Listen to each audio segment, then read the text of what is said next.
ऐसे में अब निहारिका एकता भाभी के एनिवर्सरी पर एक प्यारे से सरप्राइज गिफ्ट देकर वे धीरे धीरे एकता भाभी के दिल में जगह बनाने लगी है।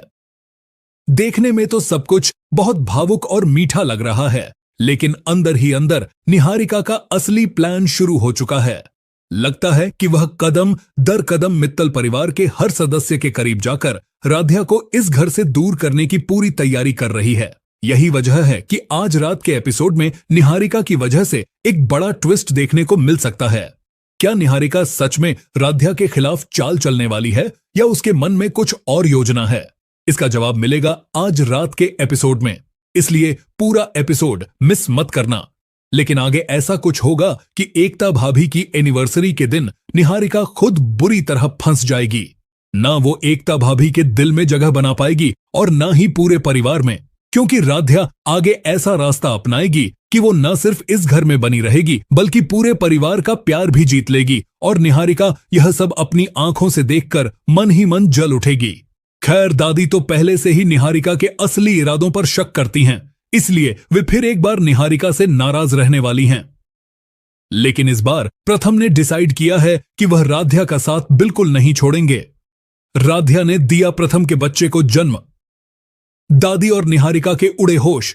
जी हां दोस्तों, आपकी फेवरेट सीरियल मान अति सुंदर में शुरू हो चुका है सबसे बड़ा ट्विस्ट। जैसे ही दादी को पता चलता है कि राध्या प्रेग्नेंट है और वह प्रथम के बच्चे को जन्म देने वाली है, उनके पैरों तले जमीन ही खिसक जाती है। दादी तो सोच चुकी थीं कि अब निहारिका इस घर की बहू बनेगी और राध्या को वह हमेशा के लिए मित्तल परिवार से बाहर कर देंगी। लेकिन यह क्या, जिस राध्या को वह बोझ समझ रही थीं, वही मित्तल परिवार का वारिस लिए घूम रही थी। प्रथम जब यह बात सुनता है कि राध्या उसके बच्चे की मां बनने वाली है, वह खुशी से पागल हो जाता है। उसके चेहरे पर जो मुस्कान थी वह किसी से छुपी नहीं। पर जैसे ही यह खबर निहारिका तक पहुंचती है, उसके होश उड़ जाते हैं।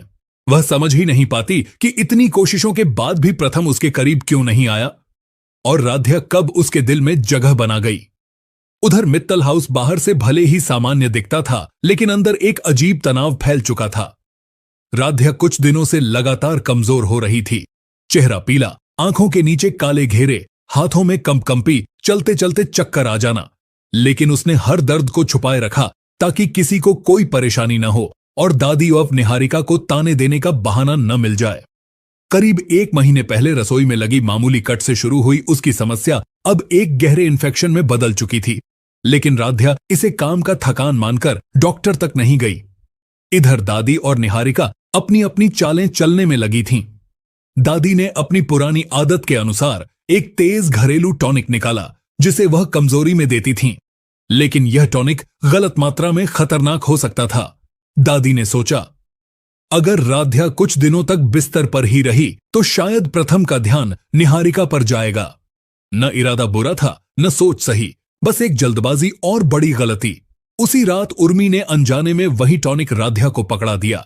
टॉनिक पीते ही राध्या का शरीर जवाब देने लगा। उसके पैर कांपे, सांस रुकने लगी और वह उर्मी के सामने ही बेहोश होकर गिर पड़ी। उर्मी चीख उठी।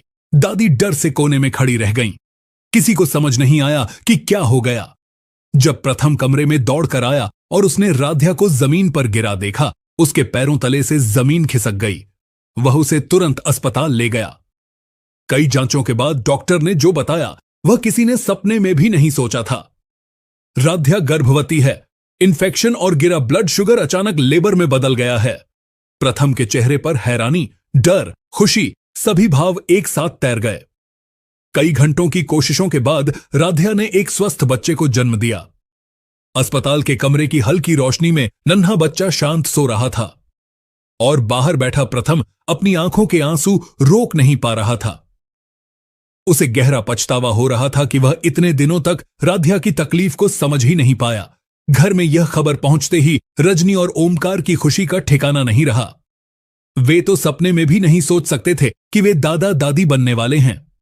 लेकिन दादी और निहारिका, उनके चेहरे का रंग उड़ चुका था। दादी समझ चुकी थीं कि उनकी एक जल्दबाजी कितनी भारी पड़ सकती थी और निहारिका को साफ हो गया, प्रथम और राध्या के बीच अब कोई नहीं आ सकता।